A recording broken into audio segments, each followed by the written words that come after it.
as a Norwegian,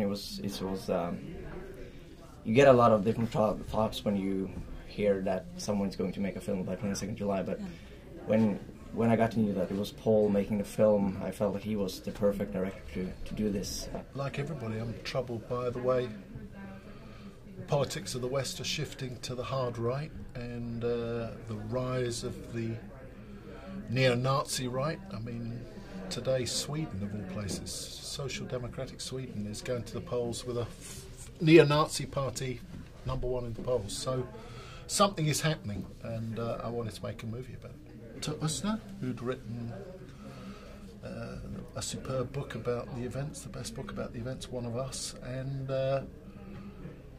then to the families to ask their permission to make the film, and then sort of the rules were, in my mind, to make it with a Norwegian cast and a Norwegian crew and shoot it in Norway, so it had a kind of Norwegian soul, because in the end I think the way that Norway responded to Breivik's right-wing terror attacks is an inspiration to us today. I think it's very faithful to the events, and as Paul has explained to me, sometimes you need to change some things to be truthful, because a film is not reality in the same way that journalism is, where of course this is my book is more like a historical document. It has to be exactly as it happened. In a film, how do you portray the dark rooms of the internet and to make it alive?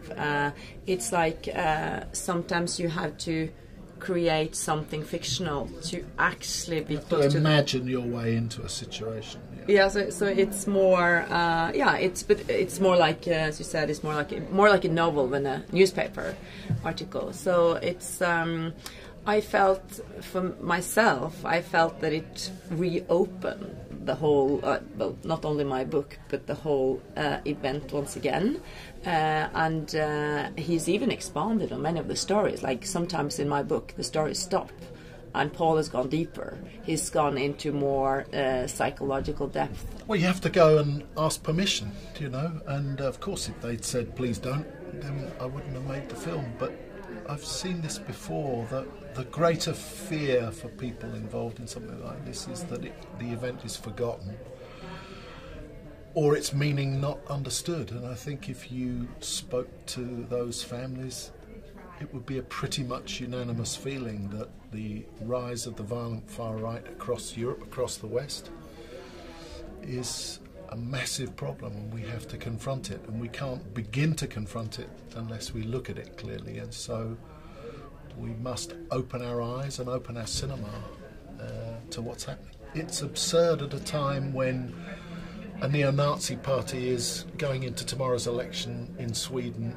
in first position, at a time where AfD in Germany, which is a hard right party, is a substantial presence in the Bundestag, when the rise of the hard right across Europe is overwhelming, the same in the US.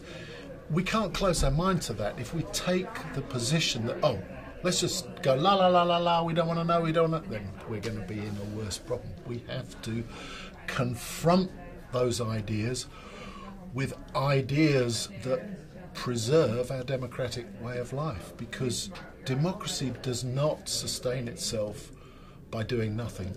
Each generation has to win the battle of ideas. It's the story of how Norway's democracy fought for itself, how people in Norway responded to these attacks by holding true to their values at a time of tremendous stress. And that's a story, I think, that's never more relevant. It's a universal story. It's a local story, but it's a universal story.